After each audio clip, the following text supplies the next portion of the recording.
So. Oh, but you got on.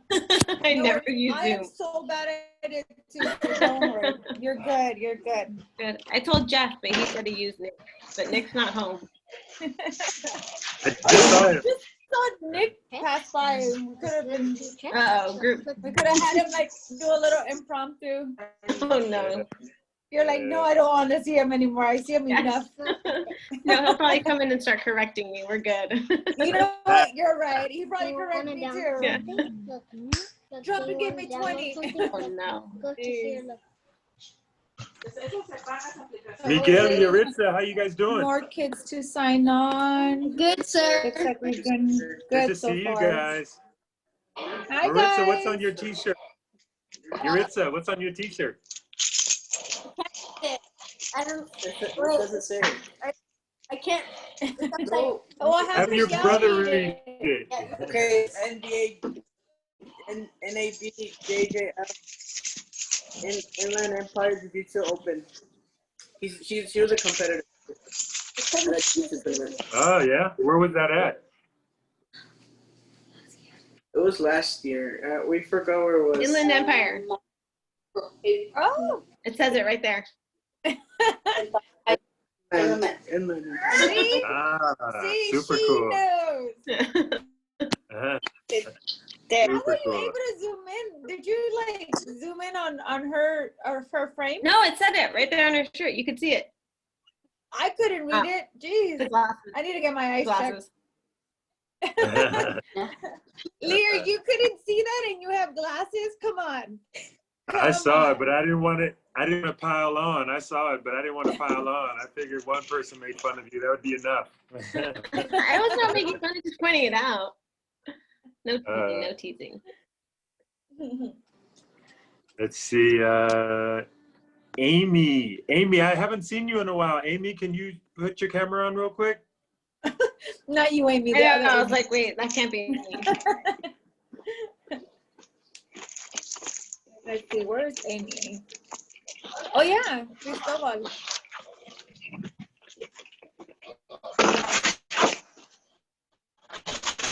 Me? Like, Are you?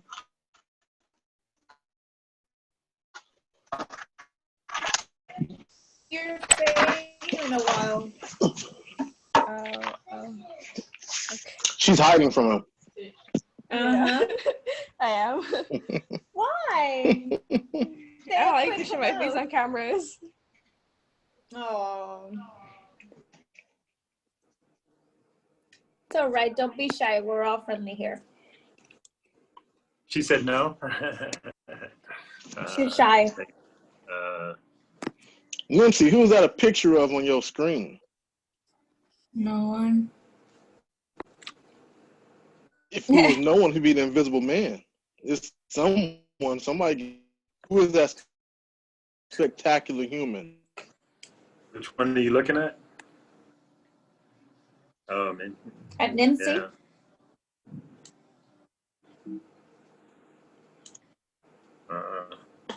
It almost looked like her brother, but I didn't think he was tatted up like that. Bautista. is that a Pepperdine track Bautista. shirt you're wearing? Oh, yeah. Oh, You can see that, huh? nice, You huh? can see that. I can see it. Yeah, go Waves. Go wait. Go Waves. Wait, look at the kids. They're trying to show us some medals. This is the medal for the tournament that the. Oh yeah. Oh, wow. From this year, and this is from last year. These two are last year. And Why? this one, Why are the colors different? because she got third place, I got first place. Whoa! Humble brag. Humble brag. Oh, putting her on the spot, Jeff. That's good though, man. The Congratulations. shape always changes every year, so different. Oh, it does. Yeah. Those are really nice medals. They seem heavy too, right? Now they're pretty light. If we put all of them, Are they? if we put all of ours, then yeah, it's very heavy. We have a lot. It'll feel like an anchor, right? All those medals. Yeah. And never mind. No. I have no medals yet, but We I said have a never pink mind. belt and my knee, guys. Oh, Hey, Officer Lee, I'm gonna get ish for my pink belt forever. Everyone's gonna think I got it for me, but I am gonna own it. I like it. I Yeah. like Just- it. That's nice. And I'll I have kick an their open door butts. policy. This Exactly. is They can come metal. That we any have. day, anytime. Open door policy, right? Right? Yes. Oh man. They can have a pink pillow and put them to sleep. That's a nice medal right there. That Poke world 'em. one, that's a nice Our big medal. metal so far. Oh Biggest. wow. That is beautiful. Wow. This one was All 2 years right. ago, and then this one was last year's. Wait, really? And this is the world championship. Wow. Amazing. can't tell the difference.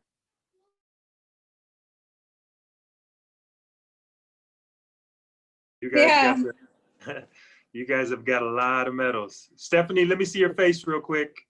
It's Stephanie. I saw you.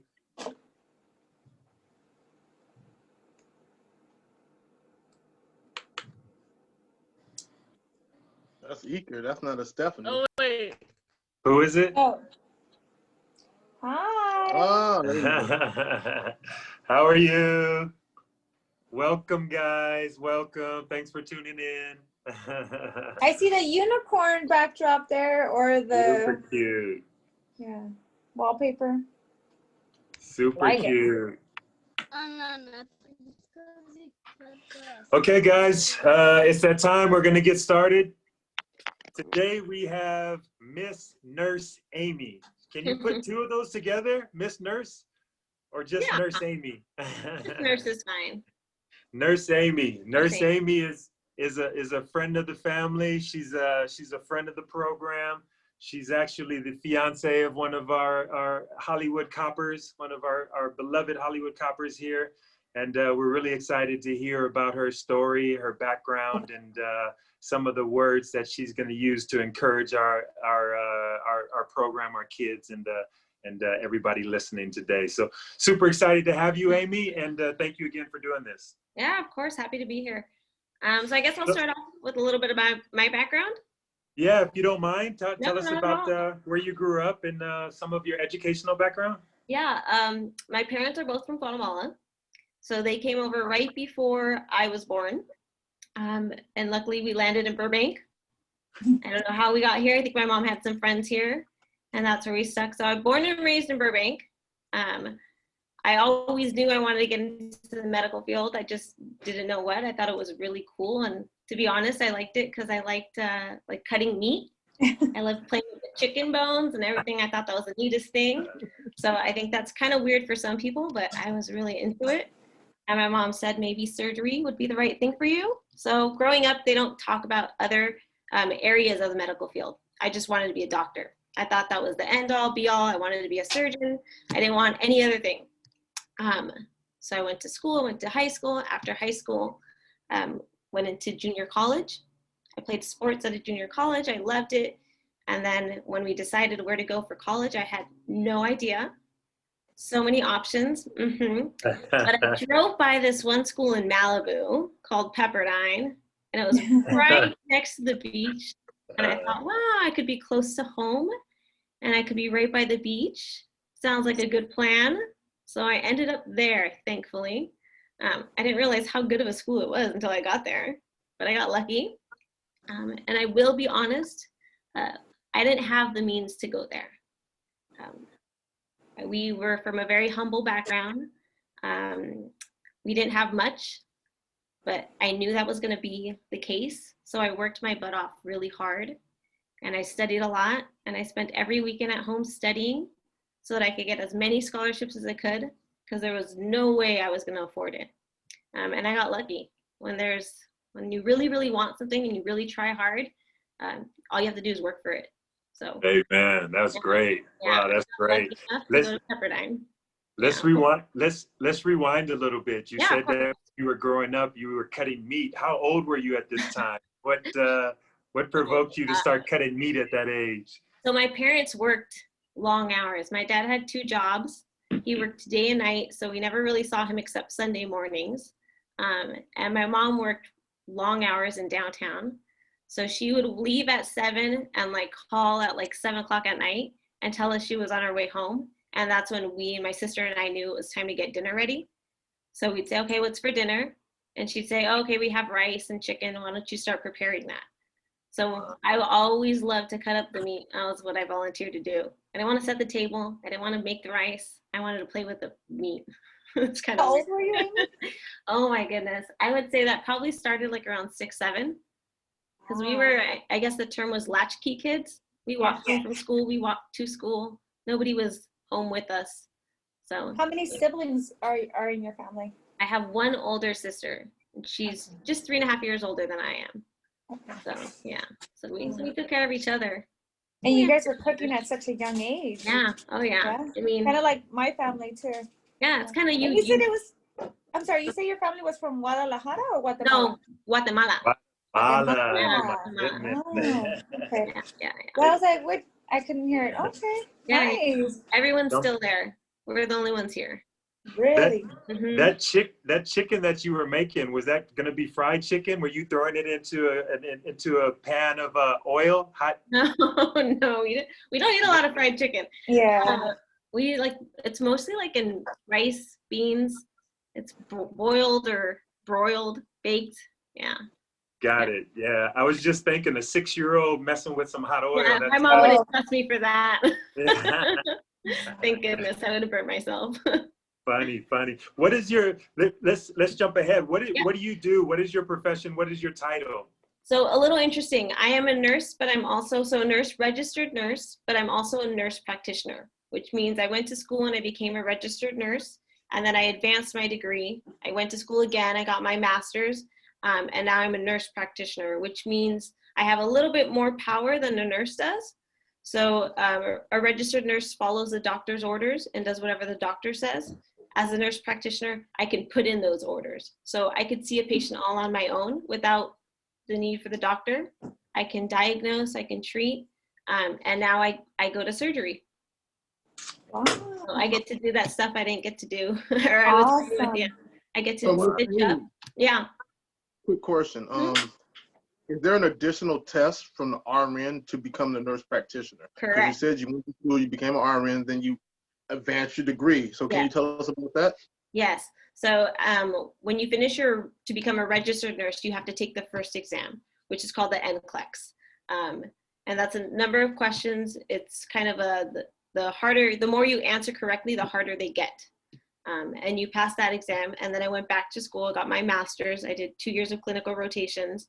And then I became a nurse practitioner. So I had to take another exam. Yeah. Another state certified exam. There are 2 different exams you can take, whichever one you want. As long as you pick one of the certified exams, you can take it. So What's the difference between both?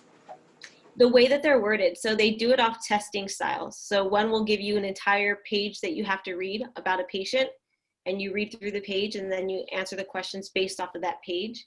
And a second one is just like a question and answer.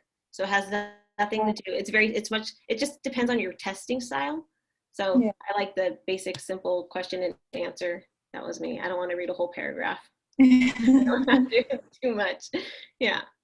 So you go through grade school and other than the cutting up of meat and probably, I don't know, throwing knives at people, what type of things were you studying, or what type of interest did you have that was going to lead you into the direction that you finally became? I really liked helping people. I really liked, that's why I wanted the medical field. I thought like missionary work was awesome. I found very rewarding missionary work. So I wanted to give back any way that I could. That's why I became a nurse. I really enjoy science, not so much math, but I really enjoy the science. I love the human body. I think it's amazing. I think it can do some incredible things. The way that it recovers, it repairs itself is fantastic. And it's limitless, right? I mean, you never know. You read stories about people that are diagnosed with certain things and they're told, or they have car accidents, they're told they're never being able to walk again. And then months later, they're up there and walking. So I liked that. I like the idea of that. I like testing my limits too. So So I think that's why I liked science. I liked nursing. I liked medicine. But like I said, I didn't know I was going to be a nurse. I just knew I wanted to be something in the medical field. So it was going to be either a surgeon or a doctor, or maybe I thought I was going to do physical therapy because I love playing sports. I'm very active and I wanted to follow that. I wanted to work with athletes. So I thought maybe I would do that. I didn't know what, but I followed a couple doctors, and then I followed a couple nurses, and then I worked as a PT for a little bit and an athletic trainer. And I found nursing to be the most rewarding for me. I really liked, a doctor gets 5 to 10 minutes to spend with the patient, and the nurse can spend a whole shift with the patient, or she can spend 45 minutes in the exam room with the patient. So there's more talking. We can really build a rapport. Right, yeah, right. I So love, you said that you like science. Science was one of your favorite subjects, yeah, but you some didn't like sciences. some science. Yeah, not all. But you wasn't didn't a like. fan. Sorry, go ahead. No, go ahead. I wasn't a fan of like chemistry, but I loved anatomy. I loved physiology. I loved exercise physiology. Those are the ones I liked. And math isn't important in your vocation? Definitely is. It's very important because we do a lot of medications and we have to titrate a lot of medications, which means measure each medication for each patient. So what they're going to give me is very different from what they're going to give Officer Lear over here, right? How tall are you? 6'8.5", but I think I got another growth spurt coming on. So looking to hit He has to 6'10" throw the next half year. in there. I'm sure. I know that half is really That important. half I'm is 5'2.5". So whatever they give me is going to be very different from what they give Officer Lear. So yeah, there's a lot of math involved. But if you really want to do something, you'll kind of suffer through the worst to get to the good, right? So. I'm glad you said that, because at first you said that math, you didn't like math, and I didn't want to dissuade any of our kids on here, But for you to say that math is important is great. Oh yeah, it's important, and like I said, if you really want something, you're just gonna go ahead. It's one class of math, 2 classes of math is not hard when you're looking at the long run, and I think nursing is awesome because you can go in so many different realms, right? You could do what I do is I go into surgery and I work with bones and tendons and ligaments, but I also work as a delivery nurse. So I'm in deliveries. I deliver babies. Aww. Yeah. That's so cute. Very different, but really fun and really cool. And you get to see a baby born every day. So that's kind of cool. Yeah. Wow.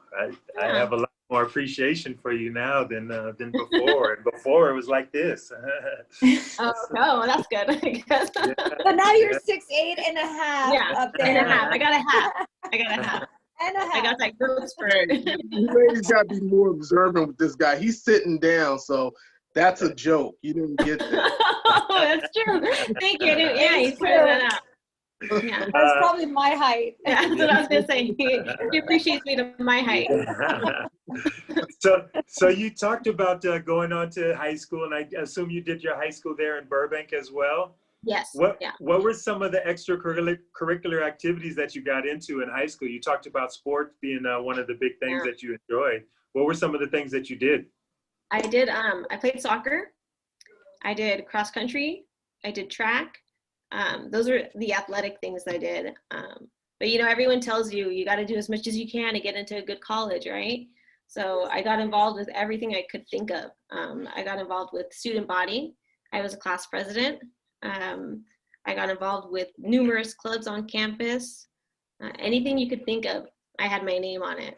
But I loved high school. Like, I totally loved high school. I enjoyed it so much because you didn't have to work. You went there for fun. You saw your friends. You could hang out and play sports, and it was carefree. You did the work. It was fun. So I really took advantage of high school. I loved it. I did you name it, I did the club. There's such a cool message in that you did so many extra things, extracurricular activities, but you never let it hamper your grades. You never let it wear on you. You never let it damper your spirits. That's a real good message that you're sending to our kids, and hopefully they're getting that. That you don't have to just go to school and not do anything else and be bored or mad that you have 7 subjects. Yeah, it was 7 subjects. I took AP classes. So it started at 7 a.m. But I found every break I had, I was doing homework so that I could do those extracurricular activities. So at lunch, I was sitting there doing my homework so that I wouldn't have homework to do at night. So I could go to soccer practice and then go to club practice and then, do whatever else I had to do, get home and help do the laundry or help with my mom. So, yeah. But I think my parents instilled a really, really good work ethic. Watching my dad, work 2 jobs, get up every morning, come home for 2 hours, go to the next job, and come home at 2 a.m. every day. It made me appreciate how much they were willing to work. And it kind of puts this focus in you that you don't want to, I didn't want to work as hard as my parents had to provide for us. And B, I wanted to be able to provide for them in the long run, right? So they didn't have to work so hard. So whatever I needed to do, we did it. Wow. We have a lot of kids that stay at home themselves. Yeah, I know. I love that, right? Love that. Yeah. We have a lot of kids that stay at home now. I'm not sure if they're called latchkey or pod kids or whatever they're called now, but it's the same message, get out there and move your behind as hard as you can, as much as you can, because that's great. Your parents, my parents never said anything to us. They never had to remind us, but just watching them work, they're tired. They were getting older. I don't want them to work forever. They came here to give us a better life, right? So I took advantage of that. They didn't travel across the country or across the border to just, give us a mediocre life. They worked really hard. So, yeah. And that says a lot about you, that at such a young age, you were able to recognize and realize that my parents are doing so much for us that I'm going to, in turn, pay back with me being a great student, a great child, a great daughter, and then just be very active and good in sports and good in school, and then just very focus oriented. So a lot of kids right now, they don't really see the struggles because they're kids, right? Yeah. But it takes a certain type of person to realize and see the struggles that your parents are going through, and then applying that and saying, I'm going to be, one, like you said, better than they are, better off, so that I don't have to kill myself as much as they are. And secondly, to take care of them as a payback or return the favor. So my hat's off to you, all these accomplishments, and I'm sure we're just barely touching the tip of them. Because I know Nick has said that your work ethic is beyond him. So just listening to a little bit of your past right now, also, it's like, I'm not 6'8.5", but you're up there for me. You're up there for me, at least. Wow, Nick says nice things, huh? Nice to know Nick says some nice things. No, yes. Oh, believe me, he's always talking really, really great things about you. So that's good. Like I said, it's a pleasure to have you here to get to know you a little bit more. Just, not your typical, what we at the gym, we're both focused on working out, and then we share a small conversation, but we're focused there to do what we're doing. I think, like, if I can give anything to take away, is if there's a means, like if you really want to do something, you can achieve it. You just have to put your mind to it. Because I was lucky enough to grow up in a great neighborhood. Burbank is fantastic. It has great schools. We were lucky enough to land here, but we didn't have much.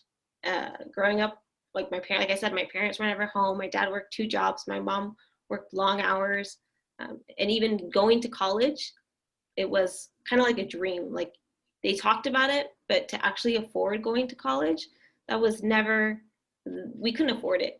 We really couldn't afford it. I mean, I remember nights where we didn't have food on the table. We were lucky. We were lucky if we had a meal. But I worked extra hard. And if I had to pick up 3, 4, 5 jobs, I did it. Whatever I needed to do to make myself get to college and to pay for college. Like I said, I was lucky enough to get some scholarships, and that was fantastic. But then it was, once I got there and I find out, okay, this is my total, this is my bill, I was thinking, like, what can I do to stay here? What do I need to do to stay here? So I found jobs on campus. I was a nanny, I was a tutor, I became a resident advisor. I lived in the dorms, and I got free room and board for that, right? So it was worth it, and that was $5,000 or $6,000 taken off the bill. So, but you can really find ways. You can really find ways if you just look. They're out there. So, Where were your scholarships from? they were all academic. Yeah, I had little scholarships. I was lucky when I got out of high school. I applied for some scholarships within my high school because they had a ton, and I won a few here and there. And then I went to that paid for my junior college, thankfully. And then, as much as I loved playing soccer, and I would have loved to play it in college or at a higher level, you know, at Pepperdine. It was one of those things. Well, like, do I play college soccer or do I go to class and have a couple extra jobs to pay for college? And at that point, you know, you got to pick and choose. And I still love playing soccer, and I'll play when I can. But my career was the next best thing. I had to go for my career. Amen. Yeah. Amen. You know, Like Jeff Weir, you know, basketball. Play basketball at Pepperdine. you know, talking about kids or your upbringing and working hard in school and achieving scholarships. I have a son at home, 14 years old, who's lazy as all giddy up. I don't know how to motivate him. I don't know how to make him not be lazy. I don't know how to take a piece of you and put it inside of him. I don't know if there are any parents that are listening that are behind their kids right now, but any words of advice that you can give us parents that have kids that aren't as motivated as you were? Probably not going to be none of our kids, but. I loved playing sports, right? Like I said, it was my everything. So if there was ever a threat to my sports, I would, you know, if my mom said, hey, you don't get an A, you don't go to soccer practice. I got that A. Like, I did everything that I could to get that A because I was going to soccer practice. So I did everything I could to have more time for play, you know? So I mean, I'm not a parent. I'm a parent of a dog. My dog is highly motivated by food. No, that's good. That's good enough. Huh? They're much different. A nice bacon bit treat will go a long way with a pimp, you know? Yeah. Oh, no, Lee. Their dog is spoiled. They eat better food than you and I. Yes. They eat better food than you and I. Side note, I had to work last Sunday, and my dog got filet mignon for dinner. Yeah. While I was at work. That's what they do on a daily basis for the most part. I didn't get that. The dog got that. When I asked for mine, I was told it was only for the dog. You want to know something funny about that? So a dog appreciates chuck roast more than filet mignon because of the fat content. Go ahead and tell Nick, because Yeah, he's the one who cooks all this stuff for the dog. Just a FYI, because I'll in let him nature, know. they're opposite to us. I will. You know, that's why the flavor's at. I will. I'll let him know. Filet mignon, man. Yeah, I know. Must be nice, right? Can you wrap it in bacon and serve with a side of asparagus too? I think he just got white rice. Yeah. Put the seasoning on it. Yeah. Do the kids have any questions regarding like nursing or what my job is like? Or, I mean, I will say some of the positives of nursing is I work 3 nights a week and then I have 4 days off, which is pretty awesome. Yeah, I saw your face. You're like, oh, that's a lot of time off. Yeah, 4 days off is really, really good. I wish they were day shifts. I'm not gonna lie, but still working night is fantastic. And So, positive. So Yuritsa has envisions of becoming a nurse, I believe, right, Yuritsa? I want to be a surgeon, like I want to be a surgeon that deliver baby, deliver baby. Oh yeah. And hold their baby, then hold the baby, and then go hallelujah. It is pretty cool. Like the Lion King. Yeah. there you go. Yeah. Delivering babies is fun. It's the only time a patient kind of really remembers you. It's one of those days in their lives they'll never forget. So it's really important. I take a lot of pride in being a nurse, especially for those things, because they're going to remember me for the rest of my life. So I better do a good job, right? But then seeing you're the first thing that baby touches. Ever think about that? Like, I touch the baby before the parents do. And I always tell them that because I have a lot of pride in that. Like, I just touched your baby, just so you know that. I'm the first to touch their head when they're coming out. So it's pretty cool. It's a little You're, messy. you're the first one to discipline it. Little spank. We don't smack them. That's a myth. We don't smack them. We flick them every now and then to make them cry, but we don't smack them. Yeah, it's really, really cool. And you know, I could decide today, hey, I don't want to be a labor and delivery nurse anymore. I want to do something else, and I can change my career. I can go to a different form of nursing. I can go be a dermatologist. I could go work in orthopedics. I can go work in surgery, which, you know, today in the morning, I have a second job.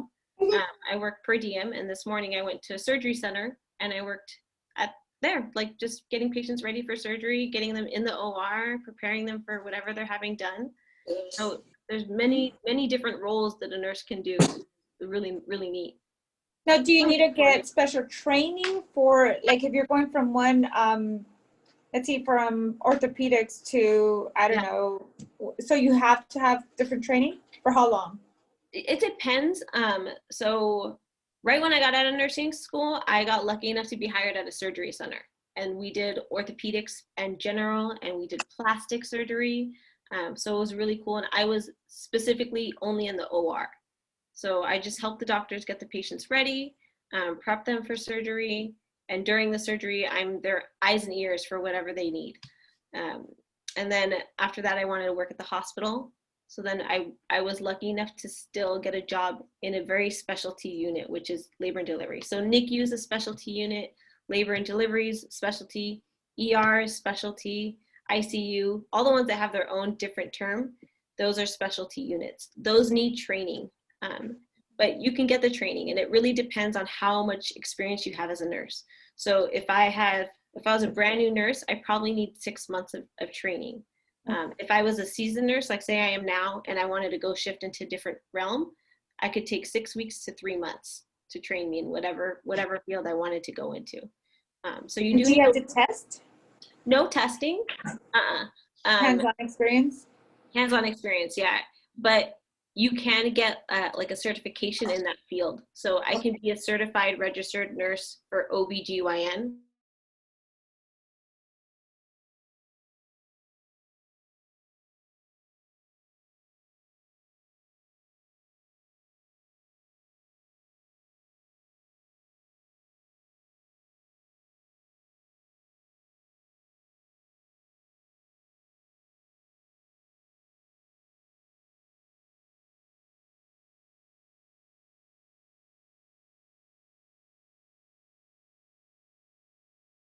Really cool. I mean, I think we have very, you know, I say this because of Nick, but we have very similar stories. Maybe completely different, but the aspects of our stories are very similar. Our shifts are very similar. Our times are on and off, the stress, but it's also very like a huge adrenaline rush, you know, because I never know what's coming through the door. So, and like if I'm working a labor and delivery shift, I never know how my shift is going to be. It's not calm. Babies just don't come out nice and slow. You know, it can be crazy and hectic. And I can have a mom that the ER brought up that's bleeding everywhere and we need to get the baby out in 2 minutes. And then I can have a nice calm mom who has no pain. Rarely happens, but it happens. So it's nuts. Yes, you have a question. And I think after this, Bautista, Melvin had a question as well. Okay. 2 questions. When you put plastic surgery or deliver their baby, you know how you make them fall asleep? Yeah. Sometimes they put like this thing in your mouth. What is the air inside that makes you go to sleep? So the air isn't what makes you go to sleep. Sometimes they have like a little bit of nitrous oxide, like the laughing gas. Sometimes they don't. The air is just to when you do go to sleep, we're making sure you're getting enough oxygen. Because some of the medications they give you to go to sleep, we call decreased, they like kind of like make you breathe a little slower. So we just want to make sure you're still getting enough oxygen. Yeah, so there's really no like meds, not too many, sometimes, but very rarely. Yeah, good question. What's your second question, Maritza? My second question, when you deliver babies, sometimes there's this long thing that connects to when you deliver it. Yeah. What is that? Yeah, that's really good. So that's called the umbilical cord. It depends on the baby. No. Fair. That's called the umbilical cord. So that's what connects baby to mom. And so, yeah, so that's like, it's kind of like their lifeline. So as a baby, when the baby's inside mom, the baby's not getting any oxygen, the baby's not getting any food. And so that little line is what supports baby. So it provides oxygen through mom, it provides food through mom, it provides blood through mom. It's like really the baby's lifeline. And then once the baby's out, the baby doesn't need it anymore, so we can cut it off. Okay, thank you. Yeah, you're welcome. And that's your belly button. Yeah, that's your belly button. That's your belly button. Just a quick side note, that any nutritional value in that umbilical cord? I know there's been a lot of talk about that. So the umbilical cord has no nutritional, well, the umbilical cord has stem cells. So now we can actually take that umbilical cord and send it off for research. And some parents do. So we have also parents who come in and they'll bring like a cooler with them. And they have, they'll take their own placenta and umbilical and send it to a research center where they'll keep it for them for stem cell purposes. They have to pay a hefty fee, but it's nice if they ever need stem cells in the future, they can just pull it from their own. Because they trust the parents to bring their own cooler at their correct temperature to go and store their placenta and umbilical cord. Oh my goodness. Well, they should be like a kid. It's yours. It's weird. So the cooler has ice, and then once the baby's born and the placenta and the umbilical cord are out, they have to call a number, and they have 1 hour to pick it up and get it stored. Oh. So the cooler really is just a means of transportation. So what's it packaged in? A bag, a biohazard bag. Lots of dry ice. But we do have people who take their placentas and they have them in the 99-cent bag. Well, they have them dried and turned into pills, and then they end up taking the pills and eating them. Oh my god! Yeah, it happens. Different cultures. Yes. I mean, you think you hear it all, but we also have people who take their placenta home and plant it because that's a part of the Native American culture. And so, well, the placenta is like the tree of life. You know, it's what gives life. And so then they go and they plant it, and it's like a religious ceremony for them. Wow. Yeah. Melvin, what's your question? How do you manage the workload in AP classes? Oh. Any tips? Because like, 3 of them. Really... Yeah, it was, like I said, I loved high school, but it was rough. I just worked really hard at recess and lunch. I was in a classroom doing homework. And if one class was really easy for me, I would be doing another class's homework during that class. Some subjects were also really fun for me, so it wasn't work, right?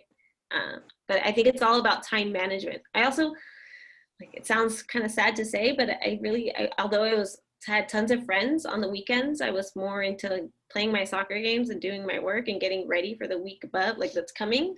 So I would do all my work on the weekend so that during the week I could do less. So, time management. So basically, Melvin and all the kids, she is sacrificing her game time, from physical being outdoors, playing a game, or your actual video games. So that's what she's telling you she did. She sacrificed all that, just chilling, hanging out with your friends and playing the Xbox, PUBG or Fortnite or whatever you guys play now to get her work done because she was that focused on her studies and her career goals. So maybe we could do a little less. Huh? I was really good at multitasking, and I will say that to the end of my day. I would be at one job, and in college I was a nanny, but I was also a tutor for a class. So if I was having a tutoring session, I would bring the baby with me. I could do 2 jobs at once, right? I also worked at the gym on campus, and so when I was working at the gym, I did homework. Because all I needed to do was check people in, which was easy. What campus was this? That was at Pepperdine. Oh, I'm sorry, I didn't know. That was at Pepperdine. That little gym right next to it. So kiddos, that's the gym. That's the school or college, university that we had that virtual tour. If you guys remember, that's where Officer Lear and Aimee attended. Yeah. It was a beautiful campus. Yeah, really nice. Really nice. Yes. So multitasking. I also like we didn't have video games. I mean, we did, but they weren't as popular as they are now. So we didn't have social media either. We didn't have Yes. Facebook. We didn't have Instagram. So those things weren't like it didn't take up our time. I mean, even now, I will admit, sometimes I get on my phone and I can get into that social media kind of like whirlwind, and I'll lose track of time. So I know I need to be focused. I don't even take my phone with me. So what do you do how do you recommend kids nowadays with so many different diversions that they have at their arm's reach? What recommendation do you give them to stay focused, to achieve their goals, I to think work hard? some of those things are vices, right? Like my phone could be my biggest vice. I know that if I get on social media, I'm going to be stuck there reading something or reading a post or looking at pictures. So if I need to be focused for an hour, then I put that phone away somewhere I can't get for an hour. And I devote myself to whatever I'm doing for that 1 hour. And then, okay, I'll take a 15-minute break after that hour. Like you have to reward yourself, right? So if I'm going to stay focused and look at this for 1 or 2 hours, then afterwards I'm going to get a reward, and my reward will be 15 minutes of game time, or maybe one game, right? And then that's it. Like you have to have things to look forward to kind of push you through. So kind of like a merit system. Yeah, very true. Yeah. Those are my treats. No bacon treats, but that's my treat. Very good. Mr. Batista, did that answer your question? It did. Yeah. Mr. Batista, what type of profession are you looking to get into? I don't know if we've discussed that before. I honestly don't know. I don't know, cause like I don't know if I want to be a teacher, but then if I become a teacher, I'm gonna get annoyed with the amount of pay I get, because like they don't get a lot of money to like prepare the classroom and stuff. But then I want to become a programmer, but then I don't know. You could do both. You can do both, right? And my biggest advice is don't do something for the amount of money. Don't do something for money. If it's rewarding and makes you happy, it makes you just happy to get up out of bed and then to go and do your job and teach a lot of kids, if that's rewarding, don't worry about the pay. You can always supplement your pay with something else. You can do the programming on the side while you're doing your dream job. You know what I mean? Don't limit yourselves. I hope, because like I don't want to spend a lot of money on like maintaining the classroom, because like from the horror stories from my teacher, they say they think that the money they get does not cover the amount of. But not everyone gets that same amount, right? Not everyone is in that situation. You might be one of the lucky ones that gets to go to a great high school. I don't know if you want to do elementary, middle school, high school, college teacher, but not everyone has the same story as your teacher, right? Not everyone has the same experience. Maybe your teacher was having a bad day and she or he expressed that, but not everyone is the same. So you do and take your own experiences, and then you make your own decision. Okay, don't go by what anyone else is telling you about their jobs. I think too now. I'm gonna have to interrupt real quick for you. This is what you do, my friend. You go to school, get the most education you can in programming. Okay, teach at a college, then open up your own nonprofit where you work with those kids that have an interest in what you have to show them. Okay, that's how you get best of both worlds. Because you seem like a very bright, intelligent programming teacher. That's what I'm telling them to do. But teach for a university, then open up your own program so you can show them the specialties that you have. Okay, so you can show them exactly the stuff that you want. You're not subject to a curriculum by the LA Unified School District or some other joker school district. Okay, that way you can do it the way you want to, because you deserve that and owe it to yourself. Yeah, it's true. Plus, I think after this is all over, there'll be a newfound respect for teachers, and maybe they can get some pay raises. Amen. Pay raises, right? Yeah. Teaching they need it. Amen. Amen. I think the biggest takeaway from what both of the officers and Nurse Aimee said is, try as much as you can, learn as much as you can, try to achieve as much as you can from school, and then afterwards you'll be able to figure it out. Once you have the educational background and as many different subjects or topics as you want, you can choose from there. You know what I mean? Don't limit yourself to one thing or two things. Give me a Study 5 or 6. Good question though. Very good question. So Nurse Aimee, what's Yes. next? You're so accomplished. You've Yeah. done so much in so little of time. What's next? I don't know. You know, I got my nurse practitioner, which is what I thought would be the end all, but I could always go get my doctorate. That's a lot of schooling. I don't know if I want to do that. But how hard was it to get your master's? you know, so I worked and I got my master's at the same time. So it was one of those things, if I didn't have the money to take class, then I was only taking one class that semester. And if I could afford 2 classes, I took 2 classes. So I stretched it out. It was 3 years, and I don't think it wasn't mentally bad, because once you're in the nursing field, you kind of get the hang of everything. It was physically, I was tired because, you know, I'd work a night shift and then have to go to class. So that was exhausting. But I like school. It sounds really bad, but I do. I really like school. I like the fact that you can learn something new every day and, you know, get to practice that on somebody. So for our kids, how many years of schooling have you done then? Oh my goodness, way too many. I would call myself a professional student because, as you know, there's no nursing degree at Pepperdine. So I was a science major at Pepperdine. I was a sports medicine major. And then I graduated, and then I didn't know what I was going to do. So wait. So that's 8 years elementary school, Yeah. 4 years of high school, 4 years of college. Yeah. And then I did 2 years of like post back at UCLA. So I did like everything that I needed to get into medical school, all the extra classes at UCLA. And then I took my MCAT to get into medical school. And then I got waitlisted. So I waited. And then I could do this all over and start the application process for medical school again. Or I could really go into nursing, which I really, really liked. And so that's how I got into nursing. So then I applied for a nursing program and I got in, and I people always say like I did nursing instead of medicine because I couldn't do medicine. But I don't know. I think that nursing, when I see the doctors I work with and I see how they work in their time with the patients, I like what I do much better. I mean, Really? I get so much time with my patients.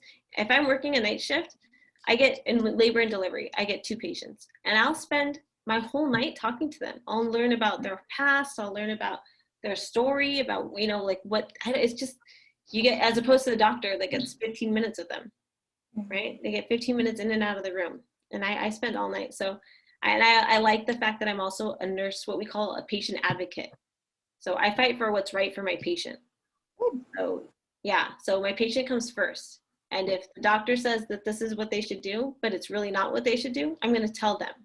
So I'm going to argue with the doctor and tell the patient what I think that they should do, because it's not the doctor's call, it's the patient's call. So that's another cool aspect that I really, really like. It's fighting for what's good for them. So then 2 years at UCLA, and then I did 2 years at APU, which is another small Christian school. We're up over 20 years now. Yeah. Yes. Oh yeah, definitely. Yeah. I stopped at 21. The professional student, I said, and then 3 years for my master's. So last thing is a doctorate. Who knows? I don't know if I want to do more. And a doctorate is another 3 years? Yeah. I mean, you could stretch it out too if you took it slower, but I don't know. Seems like a lot of time. Wow. Yeah. So quick question. Huh? Getting a doctorate, would you do the doctorate of nursing or would you do it in something else? Yeah. And No, doctorate of nursing. Okay, so you're an advocate for your patients right now, right? So how much more pull does that give you if you're a doctor nurse as an advocate for the patients? Yeah. Is it better? Yeah, it gives you a lot. Yeah. Yeah, it gives you a lot of pull. I think, you know, for like the last, I don't know, 10 or 15 years, we've been ranked the highest in as careers, right? When people look at nurses, we're looked at with a lot of respect, which is nice.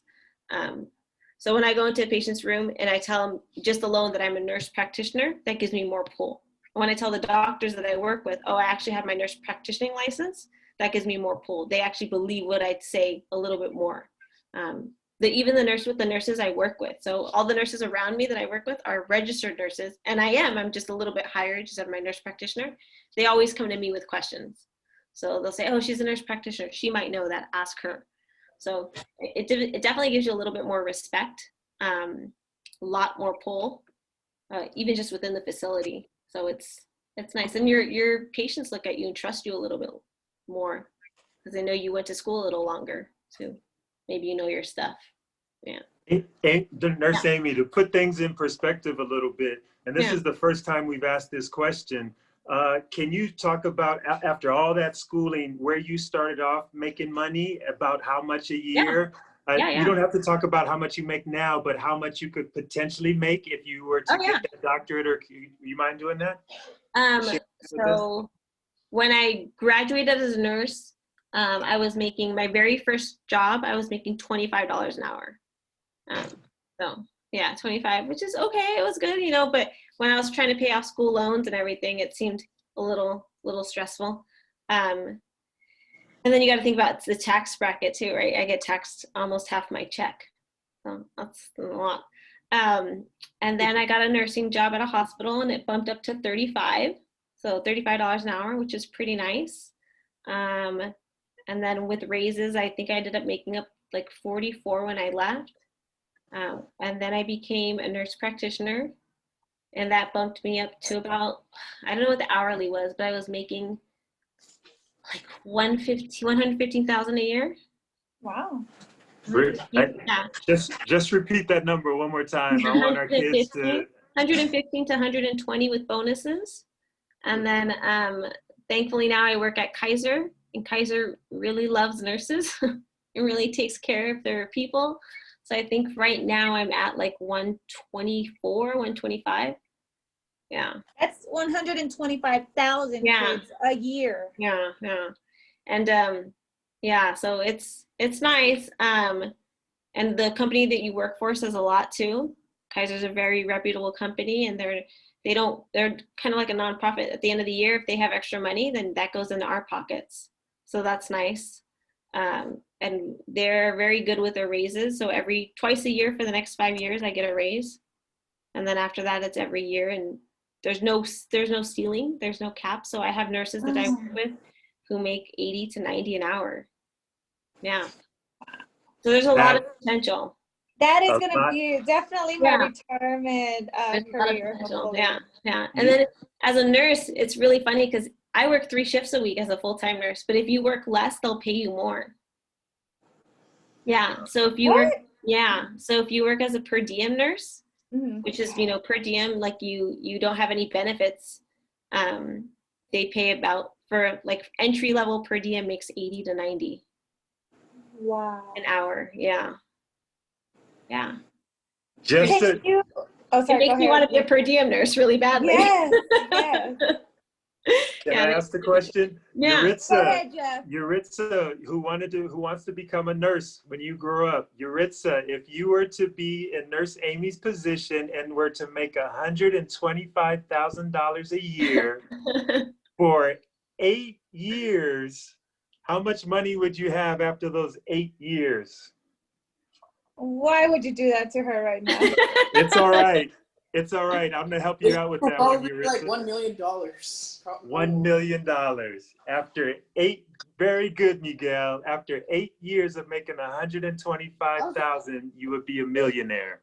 I can still see her eyes working. Yeah. That's awesome. It's cool. And it's really rewarding, right? In 16 years, you're gonna get $2 million. Basically, yeah. You get it. You get it. Now, so I asked that question because for myself, I'm analytical. I need to see numbers, and I'm hoping our kids would think the same way. You know what I mean? Throwing out 125, possibly $1 million is something that will make me go to sleep if I were their age. Make me go to sleep thinking I'm going to be a nurse tomorrow. You know what I mean? So hopefully that resonates.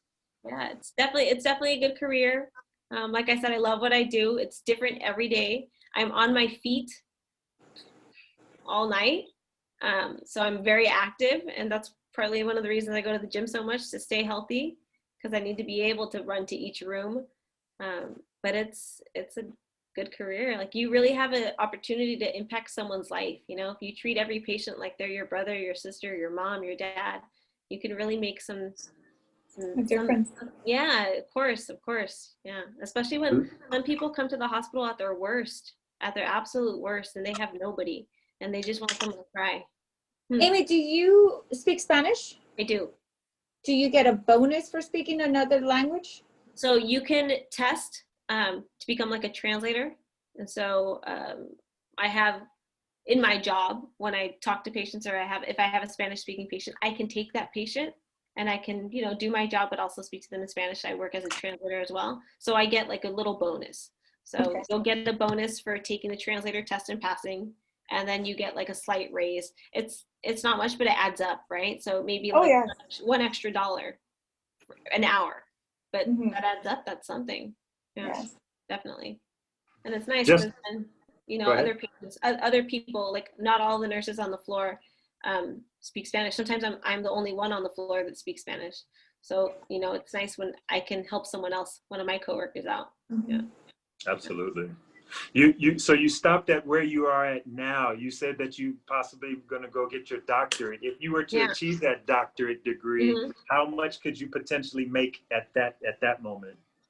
Sometimes it's really weird when it works with nursing. They don't pay you according to your degrees. They'll pay you on your years of experience. So like I was working, my previous job, I was working as a nurse practitioner, which you think I would make more, but I make more as a registered nurse in the hospital. So yeah, my previous job, I was working as an orthopedic nurse practitioner. So I went to surgery, I saw patients, I treated them with broken bones, ankle fractures, wrist fractures, you name it, ACLs, Achilles tendon repairs, yeah, to you. We did everything, and I had privileges at the hospital. So I had my lab coat, my name, and I was treated like a physician at the hospital, and I got to see patients and round on them and put orders in. Yeah, it was really, really cool. But I make less as a nurse in the hospital than I did as a nurse practitioner. So even though a nurse practitioner has a higher degree, more training, more skill, as a nurse at the hospital, I make a little more. So sometimes it's just based off years of experience. Yeah. For all the guys out there, what's the goriest or the bloodiest or the most surgery that you've seen or witnessed other than childbirth? Yeah, well, childbirth is, I mean, it depends, because some of them are pretty clean and other ones can be pretty gory. Let's see, there's weird ones, because as an orthopedic nurse practitioner, you see and smell some smells that you've never wanted to encounter before in your life. Working with Officer Lee, I know what you mean. I get it. I think we saw somebody who had gotten in, so we had a patient who, this was unfortunate, but they found them on the street, homeless patient, transient, drug user, and he had an infection in his forearm from pushing so many drugs, right? He had a dirty needle, and it caused an abscess, which is a huge dirty infection. And we didn't think we were gonna even be able to keep his arm because it was just so green and like what we call necrotic. So when the skin and the flesh dies, it just turns black. And because there's no blood flow. So his like was beef black. jerky. Yeah, it was, and it smelled, you could smell it down the hall. It smells like just dying skin, dying flesh. We thought we were gonna have to amputate his arm, but we tried a cleaning out process. So for like 2 weeks, every day we took him to the OR, and we would just open up his forearm and clean out all the pus. Yep. And sometimes in the beginning, like when the pus would come out, you use what we call it's like scooper. It looks like an ice cream scooper because you're just scooping it out. Yeah. And you can, even with a mask on and with a headpiece and everything, you still smell it. And when you're scooping it out, you're even scooping out like muscle, like part of the muscle that's dead. So it's just coming off. Like, yeah, that was. Did he have any maggots? I've seen some with maggots. He didn't. We also had a lady who she ran her own leg over. So yeah, with a golf cart.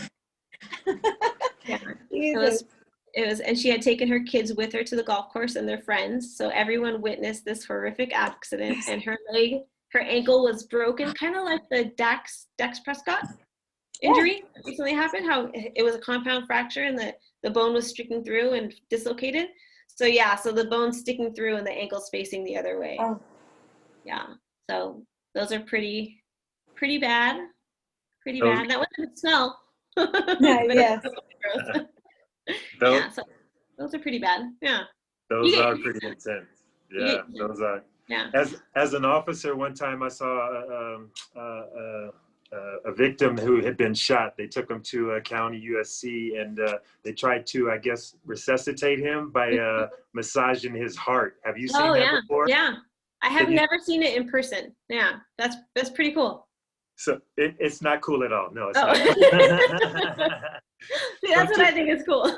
But the funny thing is, I love seeing the injuries like afterwards. So when the arm's broken or the shoulder's dislocated and popping it back in, I love doing that stuff, right? I love fixing it, but I cannot watch it as it happens.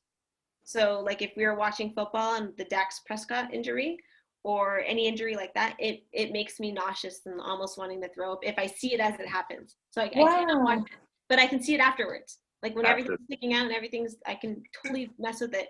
But when it happens, it makes me ill, physically ill. Yeah, so that's kind of gross. Aimee, we can't thank you enough. We get our guests out of here in an hour. We're just over an hour now. We can't thank you enough. This has been great. We could talk to you for another 2-3 hours. No, I love this. This would be awesome. Yeah. So promise us you'll come back one time. I will, definitely. Once COVID's all over, I want to come meet everybody in class or something. That's awesome. Yeah. So, but before you go, we try to have our guest speakers give a word of wisdom, something of encouragement, something that's maybe a Bible verse or something that you used growing up that got you over the hump, that got you motivated to do whatever it is that you did in your career. Can you leave our kids and our officers some words of wisdom to help encourage them along their path? I think the one word that has stayed with me my entire life is resiliency. That's really powerful for me. I mean, we didn't get into much of it, but like I said, we didn't have the best in life growing up, and we got knocked down a lot. There were times when I was even homeless, and you wake, you go to sleep that night and you cry it out, and then the next morning it's like, okay, what's the game plan? There's always a bounce back. There's always a bounce back. Don't let one bad word or one bad news say you. Yeah. So I think even growing like in college, they asked me the same thing. What's your one word to describe yourself? And I love the word resilient, because I'll just bounce back. Whatever you throw at me, good, bad, ugly, it might hit me hard, but the next day we'll figure out a plan and we'll get through it. So yeah, it doesn't, right? I mean, bad stuff's gonna happen every day. You just gotta know that you can make it through it. Yeah, hit hard. That's my word. Yeah, that was awesome, man. Oh, no problem. Thanks for having me. I've enjoyed it. Nurse Aimee, you're awesome. No, you're awesome. You guys are. Yeah, my executive director said you're awesome. That was awesome. Oh. Thank you so much.